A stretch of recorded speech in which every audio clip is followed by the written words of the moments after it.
कहानी की शुरुआत एक ऐसी रहस्यमयी दुनिया से हुई जो धरती की सतह से हजारों किलोमीटर नीचे बसी हुई थी, जहां आसमान से लेकर पानी की गहराइयों तक खतरनाक जीवों का आतंक फैला हुआ था। यहीं हमें इस दुनिया का रक्षक किंग कॉन्ग दिखाई दिया, जो एक छोटे बंदर के साथ झील के किनारे पहुंचा था, लेकिन उसे जरा भी अंदाजा नहीं था कि वो एक पहले से बिछाए जाल में फंसने वाला है। छोटे बंदर ने अचानक महसूस कर लिया कि सामने झील के अंदर कोई बड़ा खतरा छुपा है। फिर भी उसने जानबूझकर कॉन्ग को पानी में उतरने के लिए उकसाया, लेकिन उसकी चालाकी कॉन्ग से छुप नहीं सकी। उसने बस आसपास की हवा को हल्के से सूंघा और तुरंत समझ गया कि आज उसे अच्छा शिकार मिलने वाला है। इसके बाद कॉन्ग बिना कुछ कहे सीधे झील में उतर गया और आराम से नहाने लगा। उधर छोटा बंदर घबरा गया कि कहीं उसकी चाल पकड़ी न जाए, इसलिए वह पानी पीने का नाटक करने लगा। तभी अचानक एक अजीब सा जीव तेज रफ्तार से उनकी तरफ बढ़ने लगा। नहाते वक्त कॉन्ग को भी खतरे का एहसास हो गया। उसने जैसे ही पीछे पलटकर देखा, तभी एक विशाल ड्रैगन अपना बड़ा मुंह खोलकर उस पर झपट पड़ा। ये देखकर छोटा बंदर समझ गया कि उसकी योजना सफल हो गई है और वह तुरंत किनारे की तरफ भागने लगा ताकि खुद को बचा सके। उधर कॉन्ग जमीन पर हर तरह की लड़ाई जीत चुका था, लेकिन पानी में इस तरह के दुश्मन का सामना पहली बार कर रहा था। कॉन्ग उसकी चाल को समझ ही रहा था कि अचानक ड्रैगन उसे खींचकर सीधे झील के अंदर ले गया, लेकिन उसे नहीं पता था कि गुस्से में कॉन्ग कितना खतरनाक हो जाता है। उधर छोटा बंदर यही सोच रहा था कि अब वह कॉन्ग से हमेशा के लिए बच गया है, लेकिन अगले ही पल किंग कॉन्ग का विशाल हथियार सीधे उसके सामने आ गिरा। छोटा बंदर कुछ समझ पाता उससे पहले ही कॉन्ग ने उस ड्रैगन का कटा हुआ सिर सीधे उसके सामने पटक दिया। ये देखकर छोटे बंदर को लगा कि अब कॉन्ग उसे बुरी तरह पीटेगा, लेकिन कॉन्ग ने कुछ नहीं किया, बल्कि उसने अपनी कुल्हाड़ी उठाकर उसे आगे बढ़ने का इशारा कर दिया। दरअसल बंदर नहीं जानता था कि किंग कॉन्ग अपने जैसे किसी को ढूंढने के लिए हजारों सालों से इस दुनिया में अकेला भटक रहा था। वह हर दिन भूखा रहता था और अक्सर यहाँ के खतरनाक भेड़िए उसे दौड़ा दौड़ा कर परेशान करते रहते थे। जब सैकड़ों भेड़िए उसके पीछे पड़ जाते, तब वह छलांग की मदद से किसी तरह बच निकलता, लेकिन इस बार भेड़ियों के झुंड ने उसका पीछा नहीं छोड़ा। वे लगातार उसे घेरने की कोशिश करते रहे। आखिरकार जब उसके सामने गहरी खाई आ गई और भागने का कोई रास्ता नहीं बचा, तब वह मजबूर होकर पलटा और लड़ने के लिए तैयार हो गया। भेड़िए सोच रहे थे कि इस बार शिकार आसान होगा, लेकिन उन्हें अंदाजा नहीं था कि किंग कॉन्ग पहले से ही जाल बिछाकर बैठा था। जैसे ही एक भेड़िए ने छलांग लगाई, तभी अचानक कॉन्ग का जाल एक्टिव हो गया और भेड़िया तुरंत ट्रैप में फंस गया। गड्ढे में गिरते ही लकड़ी के नुकीले भाले भेड़िए के आर पार निकल गए। सही मौका देखते ही कॉन्ग ने तुरंत पेड़ का भारी तना उठाकर गड्ढे में फेंक दिया। जैसे ही जाल एक एक करके एक्टिव हुए, पहाड़ से बड़े बड़े पत्थर लुढ़कते हुए नीचे गिरने लगे और भागने की कोशिश कर रहे भेड़िए वहीं फंस गए। लेकिन धुआं छटते ही कुछ जिंदा बचे भेड़िए फिर भी शिकार छोड़ने को तैयार नहीं थे। गुस्से में किंग कॉन्ग ने एक भेड़िए की लाश पकड़ी और अपनी ताकत दिखाते हुए उसे जोर से फाड़कर दो टुकड़ों में बांट दिया। ये देखकर बाकी बचे भेड़िए डर के मारे पूंछ दबाकर वहां से भाग गए। हालांकि शिकार मिलने के बाद भी किंग कॉन्ग के चेहरे पर कोई खुशी नहीं थी, क्योंकि उसके मुंह के सड़े हुए दांत ने उसे बहुत परेशान कर रखा था। इसी बीच छुपकर बैठी एक छिपकली मौका देखकर मांस का टुकड़ा उठाकर भागने लगी। किंग कॉन्ग तुरंत उसे रोकने के लिए झपट पड़ा, लेकिन तभी उसका ध्यान दूर से आई आवाज पर चला गया। घाटी से आती उस दहाड़ को सुनकर उसे लगा कि शायद उसका कोई अपना उसे बुला रहा है, इसलिए वह तुरंत उस दिशा में दौड़ पड़ा। लेकिन वहां पहुंचकर उसे सिर्फ एक अजीब सा मेंढक मिला जो उसी के जैसी आवाज निकाल रहा था। सालों तक भटकने के बाद भी वह अकेला था और यही खालीपन उसे भीतर से तोड़ रहा था। आखिरकार दांत की तकलीफ ने उसे इंसानों से मदद मांगने पर मजबूर कर दिया। वह ना चाहते हुए भी इंसानी दुनिया में दाखिल हो गया। वहां पहुंचते ही किंग कॉन्ग पहाड़ी पर गिर पड़ा और मदद का इंतजार करने लगा। तभी किस्मत से वैज्ञानिकों की नजर उस पर पड़ गई, लेकिन घबराहट में इंसानों ने सुरक्षा के लिए उसे भारी मात्रा में एनेस्थीसिया दे दिया, जिससे वह वहीं बेहोश हो गया। इसके बाद उन्होंने शहर के सबसे मशहूर डेंटिस्ट को बुलाया। डेंटिस्ट ने बिना एक पल गवाए उस सड़े हुए दांत को उखाड़ने के लिए मजबूत स्टील के तार को कसकर बांध दिया। इतने में ही कॉन्ग ने मुंह से सड़ी हुई बदबू छोड़ दी। सारी तैयारी पूरी होने के बाद जैसे ही स्पेसक्राफ्ट ने अचानक ऊपर उड़ान भरी, तभी एक झटके के साथ किंग कॉन्ग का विशाल दांत बाहर निकल आया। जब किंग कॉन्ग होश में आया तो उसने देखा कि उसका पुराना दांत अब एक मजबूत टाइटेनियम के दांत में बदल दिया गया है। इस नए दांत के साथ उसके अंदर जबरदस्त ताकत आ गई, जिससे उसे लगा कि अब वह किसी को भी हरा सकता है। लेकिन तभी लैब में अचानक किंग कॉन्ग की दुनिया से एक इमरजेंसी सिग्नल आया, जिसने सबको चौंका दिया। इस सिग्नल की सच्चाई जानने के लिए वैज्ञानिकों ने तुरंत एक रेस्क्यू टीम तैयार की और मिशन शुरू किया। उन्होंने किंग कॉन्ग के साथ उस पोर्टल में छलांग लगा दी जो सीधे कॉन्ग की दुनिया में जाता था। जैसे ही वे आगे बढ़े, उनका स्पेसक्राफ्ट तेज रफ्तार से नीचे की ओर खींचने लगा और कुछ ही पलों में वे उस रहस्यमयी दुनिया में दाखिल हो गए। घर पहुंचते ही कॉन्ग ने देखा कि उसका खाना चोरी हो चुका है। उसने तुरंत अपनी कुल्हाड़ी उठाई और सीधे चट्टान के ऊपर पहुंच गया। वहां उसने देखा कि गहरी दरार के अंदर से हल्की नीली रोशनी निकल रही थी, जिसने उसका ध्यान खींच लिया। सच जानने के लिए उसने बिना सोचे सीधे उस गहराई में छलांग लगा दी। घुप अंधेरे में पहुंचते ही उसकी कुल्हाड़ी अपने आप चमकने लगी। रोशनी पड़ते ही उसे दिखा कि चारों तरफ अजीब चमकदार पत्थर फैले हुए हैं जो इस रोशनी पर रिएक्ट कर रहे थे। तभी अचानक दूर से भयानक दहाड़ की आवाज गूंज उठी। वह उस आवाज का पीछा करते हुए झरने के पार पहुंचा, जहां उसे एक नई छिपी हुई दुनिया दिखाई दी। धीरे धीरे आगे बढ़ते हुए उसे अजीब सी बदबू महसूस हुई जो उसे अपनी ओर खींच रही थी। अचानक उसके सामने एक बेहद खतरनाक और विशाल साया उभर आया, जिसे देखते ही किंग कॉन्ग ने तुरंत अपनी कुल्हाड़ी उठाकर मुकाबले के लिए खुद को तैयार कर लिया। जैसे जैसे दोनों के बीच दूरी कम होती गई, वह विशाल साया धीरे धीरे छोटा होता गया और जब सामने आया तो सच्चाई कुछ और ही निकली। असल में वह कोई राक्षस नहीं बल्कि एक छोटा सा मासूम पीले बालों वाला बंदर था, जिसे देखकर वह खुद भी चौंक गया। हजारों सालों में पहली बार अपने जैसे किसी को देखकर किंग कॉन्ग तुरंत झुक गया और अपना हथियार नीचे रख दिया। इसके बाद उसने बंदर से दोस्ती करने के लिए अपना हाथ आगे बढ़ाया। उसे लगा था कि छोटा बंदर भी उसी की तरह अपने जैसे किसी को देखकर खुश होगा, लेकिन अचानक उसने किंग कॉन्ग को जोर से काट लिया। इतनी मुश्किल से अपने जैसे को ढूंढने के बाद किंग कॉन्ग उसे इतनी आसानी से जाने नहीं देना चाहता था, इसलिए वह बंदर के पीछे दौड़ पड़ा। लेकिन तभी अचानक उसके पीछे एक डरावना साया आ खड़ा हुआ, जिसे देखकर वह बुरी तरह चौंक गया, क्योंकि उसने आज तक अपने साइज का कोई गंजा गोरिल्ला नहीं देखा था। जैसे ही कॉन्ग उसकी ओर बढ़ने लगा, तभी अचानक दो लंबे हाथों वाले गोरिल्लाओं ने पीछे से आकर उसे जोर से जमीन पर गिरा दिया। गंजे के चेहरे की मुस्कुराहट देखकर साफ था कि वे लड़ाई के इरादे से ही आए थे, इसलिए किंग कॉन्ग ने भी अब उन्हें मारने का इरादा कर लिया। उसने तुरंत एक पत्थर उठाया और सीधे गोरिल्ला पर दे मारा। गुस्से में गंजा भी उस पर हमला करने दौड़ पड़ा, लेकिन कॉन्ग ने चालाकी से उसे भी मात दे दी। कुछ ही पलों में वह सबको जमीन पर गिराता चला गया, यहाँ तक कि गंजा कॉन्ग की कुल्हाड़ी को हाथ में लेकर भी कुछ नहीं कर पाया और चारों खाने चित हो गया। जैसे ही किंग कॉन्ग अपना हथियार उठाने बढ़ा, तभी छोटा पीला बंदर अचानक दौड़कर आया और उसके चेहरे पर झपटकर हमला करने की कोशिश करने लगा। ये देखकर किंग कॉन्ग ने उसे भी पकड़ लिया और उसी को हथियार बनाकर बाकी गोरिल्लाओं की जमकर पिटाई कर दी। हालांकि वे जानते थे कि वे किंग कॉन्ग का सामना नहीं कर सकते, फिर भी वे बारी बारी से उस पर हमला करते रहे। इसी बीच एक बंदर गलती से खाई में गिर गया, लेकिन किंग कॉन्ग ने फुर्ती दिखाते हुए उसे तुरंत पकड़कर ऊपर खींच लिया। लेकिन एहसान मानने की बजाय उसने जमीन से चाकू उठाकर किंग कॉन्ग पर वार कर दिया। यह देखकर किंग कॉन्ग का गुस्सा भड़क गया और उसने एक जोरदार लात मारकर उसे फिर से गहरी खाई में फेंक दिया। ये हाल देखकर गंजा डर गया और तुरंत पीछे मुड़कर भागने लगा। किंग कॉन्ग ने पास पड़ा पत्थर उठाकर उसकी तरफ फेंका, जो सीधा जाकर उसके सिर में जा लगा। चोट लगने के बाद भी वह कुछ बड़बड़ाता हुआ बिना पीछे देखे वहां से भाग गया। तभी किंग कॉन्ग ने पेड़ों के बीच में छुपे उस बंदर को पकड़कर बाहर निकाल लिया और जोर से जमीन पर पटक दिया। इसके बाद उसने जमीन से गंजे का गिरा हुआ चाकू उठाया और छोटे बंदर को इशारा किया कि वो उसे गोरिल्ला के ठिकाने तक ले जाए। बेचारा छोटा बंदर मजबूरी में आगे आगे चलने लगा और किंग कॉन्ग उसके पीछे पीछे बढ़ता गया। जैसे जैसे वे अंदर की ओर बढ़ते गए, वैसे वैसे उन्हें वहाँ कई सारे खतरनाक जानवर दिखाई देने लगे, लेकिन इस शांत दिखने वाली जगह के अंदर हर कदम पर खतरा छुपा हुआ था। छोटा बंदर बचने के लिए चालाकी से उसे उस इलाके में ले गया जहाँ विशाल ड्रैगन रहता था, लेकिन उसे क्या पता था कि किंग कॉन्ग के सामने उसकी यह चाल ज्यादा देर टिकने वाली नहीं थी। अचानक एक विशाल ड्रैगन उसके सामने आ खड़ा हुआ, लेकिन कॉन्ग ने डरने की बजाय कुछ ही मिनटों में उसका काम तमाम कर दिया और फिर आराम से बैठकर उसे खाने लगा। ये देखकर छोटा बंदर भी उसके पास आना चाहता था, लेकिन डर के कारण हिम्मत नहीं जुटा पाया। किंग कॉन्ग ने उसकी हालत देखकर खुद ही मांस का टुकड़ा तोड़कर उसकी तरफ बढ़ा दिया। फिर भी छोटा बंदर उस पर भरोसा नहीं कर पा रहा था। ये देखकर किंग कॉन्ग गुस्सा हो गया और उसने मांस जमीन पर फेंक दिया, जैसे कह रहा हो खाना हो तो खा वरना भाड़ में जा। भूख से बेहाल बंदर तुरंत मांस खाने लगा और हर कौर के साथ उसका नजरिया भी बदलने लगा। उसे लगा कि किंग कॉन्ग उतना भी बुरा नहीं है जितना वह सोच रहा था। धीरे धीरे वह हिम्मत जुटाकर किंग कॉन्ग के पास आकर बैठ गया और दोनों शांत होकर एक साथ वक्त बिताने लगे। इस पल बिल्कुल ऐसा लग रहा था जैसे कोई पिता अपने बच्चे के साथ सुकून के पल बिता रहा हो, लेकिन उन्हें जरा भी अंदाजा नहीं था कि जैसे जैसे वे आगे बढ़ रहे थे, खतरा तेजी से उनकी ओर आता जा रहा था। जैसे ही वे और गहराई में पहुंचे, तभी किंग कॉन्ग ने आखिरकार अपने जैसे जीवों को देख लिया, लेकिन यह देखकर उसका दिल टूट गया कि वे सब बेहद बुरी हालत में जी रहे थे। वे सभी दिन भर मजदूरी करने को मजबूर थे और उनका जीवन किसी नरक से कम नहीं था। इसी दौरान एक बूढ़े बंदर से गलती से पत्थर गिर गया, जिससे गुस्सा होकर गोरिल्ला ने उसे बुरी तरह पीट दिया। ये देखकर किंग कॉन्ग खुद को रोक नहीं पाया और उसने जोर से अपनी कुल्हाड़ी जमीन पर मारकर उस बूढ़े बंदर को उठा लिया। तभी वहां मौजूद पहरेदार गुस्से में किंग कॉन्ग की तरफ दौड़ा और उसे दखल न देने की चेतावनी देने लगा, लेकिन अगले ही पल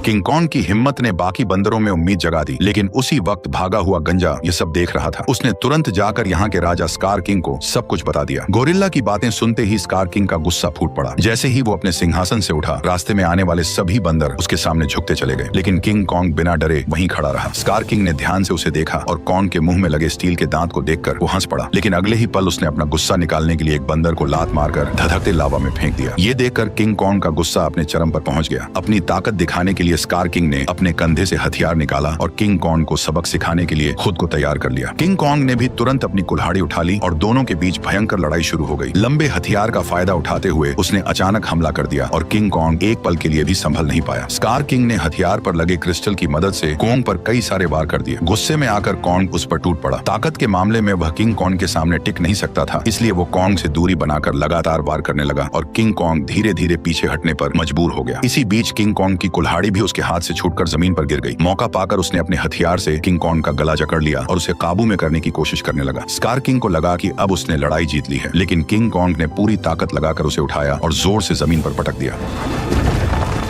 किंग कॉन्ग ने कुछ ही देर में उसे चित कर दिया। तभी स्कार किंग ने तय किया कि वह उसे उसकी असली ताकत दिखाकर ही मानेगा। जैसे ही उसके हथियार में लगा पत्थर चमकने लगा, तभी अचानक गोरिल्लाओं ने पत्थर गिराकर लावा का रास्ता रोक दिया। ठीक उसी पल गुफा में छिपे खौफनाक राक्षस की आंखें दिखाई देने लगी। तपती जमीन अचानक बर्फ बन गई और बाहर निकला वही विशाल जीव टाइटन शीमो, जिसने कभी पूरी दुनिया को बर्फ में जकड़ लिया था। स्कार किंग ने तुरंत उसे कॉन्ग पर हमले का हुक्म दिया, लेकिन शीमो इस हुक्म से खुश नहीं दिख रहा था। जैसे ही उस पर दबाव बढ़ाया गया, वह दर्द से तड़प उठा और मजबूरी में उसने हमला कर दिया। किंग कॉन्ग ने फुर्ती दिखाते हुए तुरंत छलांग लगाई और पहले वार से खुद को बचा लिया। इसके बाद उसने अपनी कुल्हाड़ी सामने रखकर खुद को संभालने की कोशिश की, लेकिन शीमो की ताकत के सामने उसकी सारी कोशिशें कमजोर पड़ने लगी। देखते ही देखते उसका हाथ जमने लगा और बर्फ में बदलता चला गया। इस अचानक हुए हमले से उसका दाहिना हाथ बुरी तरह घायल हो गया और वह कमजोर पड़ने लगा। मौका देखकर स्कार किंग ने तुरंत उसे खत्म करने का आदेश दे दिया। जैसे ही अगला हमला होने वाला था, तभी पीछे से छोटा बंदर सुरंग की ओर इशारा कर उसे तुरंत भागने को कहने लगा। उसी समय शीमो ने मजबूरी में फिर से हमला कर दिया। ये देखकर किंग कॉन्ग तुरंत मुड़ा और तेजी से सुरंग के अंदर घुस गया। लेकिन अभी भी उसके पीछे सैकड़ों खतरनाक बंदर लगे हुए थे। अच्छी बात यह थी कि सालों से यहाँ रहने के कारण कॉन्ग ने जंगल में कई जाल बिछा रखे थे, लेकिन उन बंदरों की गिनती इतनी ज्यादा थी कि घायल कॉन्ग को उन्होंने जल्दी ही एक बंद रास्ते में घेर लिया। अब उसके पास सिर्फ यही आखिरी जाल बचा था जिस पर वह भरोसा कर सकता था। लेकिन जो बंदर रास्ते भर जाल में फंसते आए थे, इस बार अचानक सतर्क हो गए। उन्होंने तुरंत जमीन पर पड़ी उस बेल को देख लिया जो जाल को एक्टिव करने के लिए थी। जब कॉन्ग ने देखा कि उसका प्लान फेल हो चुका है, तब उसे लगा कि अब उसका अंत करीब है। ठीक उसी पल पहाड़ी के ऊपर लगा जाल अचानक एक्टिव हो गया और सैकड़ों टन भारी पत्थर सीधे उन पर गिर पड़े, जिससे वहां मौजूद सारे बंदर उन पत्थरों के नीचे दब गए। तभी कॉन्ग ने देखा कि जाल को एक्टिव करने वाला कोई और नहीं बल्कि वही बंदर था।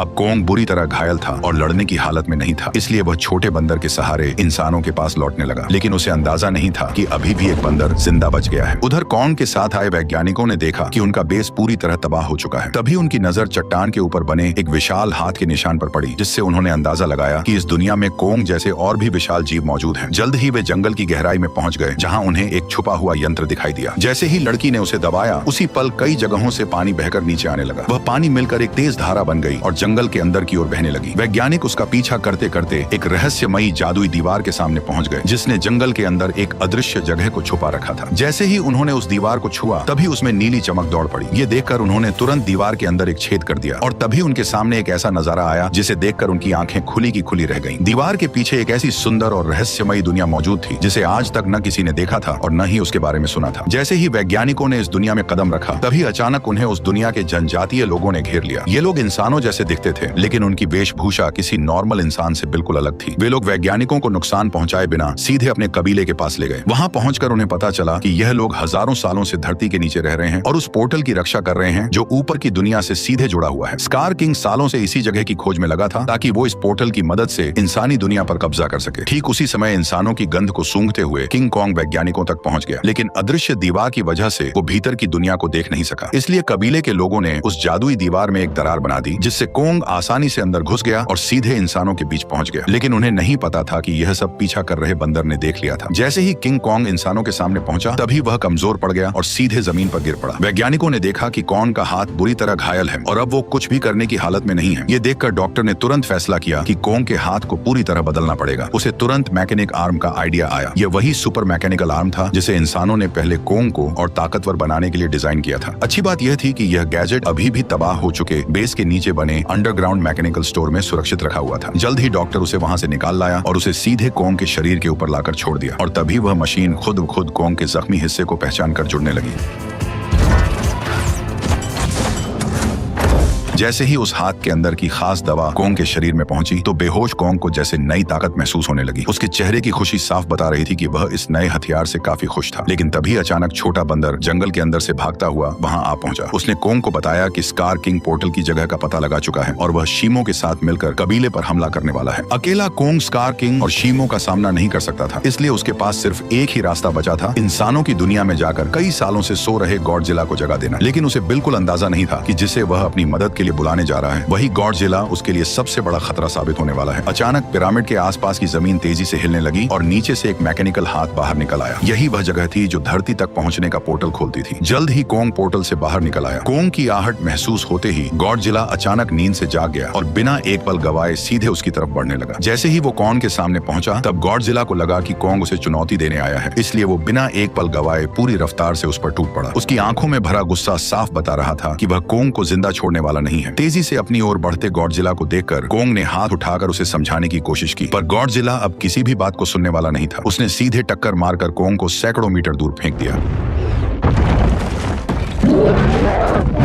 गॉडजिला को रुकता न देखकर कोंग ने पीछे से हमला किया ताकि किसी तरह उसे शांत कर सके, लेकिन रेत आंखों में जाते ही गॉडजिला और भड़क गया। उसने पलटकर कोंग के हाथ को अपने जबड़ों में जकड़ लिया और जोर से उसे जमीन पर पटक दिया, जिससे कोंग पूरी तरह चकरा गया। कोंग संभल भी नहीं पाया था कि गॉडजिला फिर से उस पर टूट पड़ा। जब बातों से कुछ नहीं हुआ तो कोंग ने भी जोरदार पलटवार शुरू कर दिया। हालांकि गॉडजिला अपने सबसे ताकतवर रूप में था, लेकिन मैकेनिकल आर्म की ताकत के साथ अब कोंग भी किसी से कम नहीं था। लेकिन जब कोंग ने देखा कि वह गॉडजिला को हरा नहीं पाएगा, तब उसने बिना एक पल गवाए उसे पकड़कर जबरदस्ती पोर्टल की ओर खींचना शुरू कर दिया। उधर कबीले के लोगों ने स्कार किंग को रोकने के लिए एक खास रेड लिक्विड पानी में मिला दिया। जैसे ही लिक्विड पानी में घुला, एक जादुई बदलाव शुरू हो गया। उसे एक ऐसा सिस्टम एक्टिव हुआ जो दो विशाल पिरामिड को आपस में जोड़ने लगा, और जैसे ही ये पिरामिड जुड़ते ग्रेविटी कुछ समय के लिए खत्म हो जाती, जिससे सब हवा में उड़ने लगते और स्कार किंग के लिए पोर्टल तक पहुंचना लगभग नामुमकिन हो जाता। लेकिन पिरामिड पूरी तरह जुड़ पाते उससे पहले ही स्कार किंग वहां पहुंच गया। आते ही उसने उस एंटी ग्रेविटी सिस्टम को पहचान लिया। उसने तुरंत शीमो को आदेश दिया कि वह बर्फ से पिरामिड के बीच का रास्ता बंद कर दे। तभी अचानक पोर्टल से एक तेज रोशनी निकली और जमीन पर आ गिरी। अगले ही पल गॉडजिला और कोंग मलबे को चीरते हुए बाहर निकल आए। जैसे ही गॉडजिला की नजर शीमो और स्कार किंग पर पड़ी, तभी उसे सब समझ आ गया कि कोंग उसे यहाँ क्यों लाया है। इसलिए बिना एक सेकंड गवाए वह कोंग के साथ मिलकर उन पर टूट पड़ा। उधर स्कार किंग भी शीमो के साथ उनकी तरफ बढ़ने लगा। दोनों तरफ कोई भी कमजोर नहीं था। जैसे ही चारों भिड़े, उसी पल बर्फ टूट गई और पिरामिड आपस में टकरा गए। उस टक्कर से निकली लहर ने पूरी जगह की ग्रेविटी खत्म कर दी। हर कोई हवा में तैरने लगा, लेकिन इसके बावजूद गॉडजिला बिना ग्रेविटी के भी तेजी से बचते हुए सीधे शीमो की तरफ बढ़ने लगा। वहीं चालाक स्कार किंग ने कोंग की कुल्हाड़ी उठाकर उसी पर हमला कर दिया, पर कोंग ने अपने मैकेनिकल आर्म से हर वार को रोक दिया। कुछ ही पलों में हालात पलट गए और कोंग स्कार किंग पर भारी पड़ने लगा, लेकिन दुश्मन ज्यादा होने की वजह से उस पर पीछे से हमले होने लगे। ये देखकर छोटा बंदर पत्थर उठाकर कोंग की मदद करने लगा। तभी मौका पाकर शीमो ने गॉडजिला पर हमला किया और कुछ ही पलों में उसे पूरी तरह बर्फ में जमा दिया। लेकिन गॉडजिला भी उससे कम नहीं था। उसने एक ही झटके में बर्फ तोड़ दी। उसी समय एंटी ग्रेविटी सिस्टम बंद हो गया और दोबारा ग्रेविटी लौट आई। मौका मिलते ही स्कार किंग कोंग की पकड़ से निकलकर सीधे पोर्टल में कूद पड़ा। उसे रोकने के लिए गॉडजिला और कोंग भी उसके पीछे कूद पड़े, लेकिन इस अफरा तफरी में कोंग की कुल्हाड़ी वहीं छूट गई। दूसरी तरफ इंसानों को अंदाजा भी नहीं था कि कितना बड़ा खतरा आने वाला है। अचानक समुद्र की लहरें जमकर बर्फ के पहाड़ में बदल गईं। अगले ही पल स्कार किंग शीमो के साथ धरती पर पहुंच गया। खुले आसमान की रोशनी पाकर उसने नीचे मौजूद इंसानों को देखकर जोरदार दहाड़ लगा दी।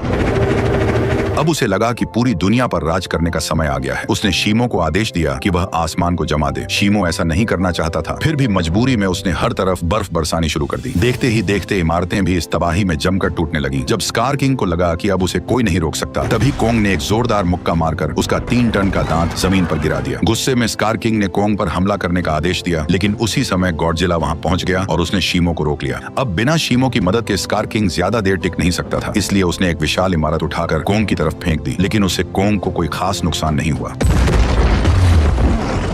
तभी अचानक शीमो पीछे से आकर कोंग के मैकेनिकल आर्म पर झपट पड़ा। शीमो ने फिर से कोंग का हाथ जमाना शुरू कर दिया। ये देखकर स्कार किंग को लगा कि अब उसकी जीत पक्की है, लेकिन उसने पीछे खड़े गुस्से से भरे गॉडजिला को नजरअंदाज कर दिया। गॉडजिला ने तुरंत अपनी पूरी ताकत जगाई और उसका शरीर बैंगनी रोशनी से चमक उठा। अगले ही पल उसने सीधे स्कार किंग पर जोरदार हमला कर दिया, लेकिन स्कार किंग घबराकर किसी तरह बच निकला। उसने अपने हथियार से पलटवार करने की कोशिश की, लेकिन गॉडजिला ने उसे पकड़ लिया और एक ही झटके में 2 हिस्सों में तोड़कर अलग कर दिया, जिससे शीमो को कंट्रोल करने वाला क्रिस्टल नीचे नीचे गिर पड़ा। स्कार किंग उसे उठाने के लिए झपटा, लेकिन गॉडजिला ने उसे कोई मौका नहीं दिया। अब सब कुछ उस क्रिस्टल पर टिका था। जिसके हाथ में भी क्रिस्टल आता वही इस लड़ाई को जीत पाता। उसी अहम पल में छोटे बंदर की नजर कोंग की छोड़ी हुई कुल्हाड़ी पर पड़ी। वह तुरंत छलांग लगाकर नीचे उतरा और कुल्हाड़ी उठाकर इंसानों की दुनिया में पहुंच गया। जैसे ही उसकी नजर जमीन पर पड़े उस क्रिस्टल पर पड़ी, तभी उसने बिना देर किए कुल्हाड़ी के एक वार से उसे चकनाचूर कर दिया। क्रिस्टल टूटते ही शीमो पूरी तरह आजाद हो गया। गुस्से में भरा स्कार किंग छोटे बंदर को पकड़कर मारने ही वाला था, लेकिन कोंग बीच में आकर उस पर टूट पड़ा और कुछ ही मुक्कों में स्कार किंग को चित कर दिया। अब बिना उस क्रिस्टल के स्कार किंग कमजोर पड़ चुका था। उधर आजाद हुआ शीमो गॉडजिला की तरफ देखने लगा, मानो किसी इशारे का इंतजार कर रहा हो। और फिर हजारों साल बाद उसने वही किया जो वह हमेशा से करना चाहता था। एक ही पल में उसने स्कार किंग को बर्फ की मूर्ति में बदल दिया। अगले ही पल कोंग ने उसे हवा में उछालकर पूरी ताकत से जमीन पर पटक दिया और उसके शरीर को वहीं चकनाचूर कर दिया। अब लड़ाई खत्म हो चुकी थी, लेकिन दुनिया को ठीक करना बाकी था। तभी गॉडजिला ने आसमान की ओर देखकर जबरदस्त ऊर्जा छोड़ी, जिससे काले बादल छट गए और सूरज की रोशनी धीरे धीरे धरती पर लौट आई। इसके बाद गॉडजिला अपने इलाके में लौट गया और फिर गहरी नींद में सो गया और कोंग अपने नए साथी के साथ धरती के भीतर वापस लौट गया, जहां वह अपने कबीले के साथ मिलकर एक नई शुरुआत करने लगा।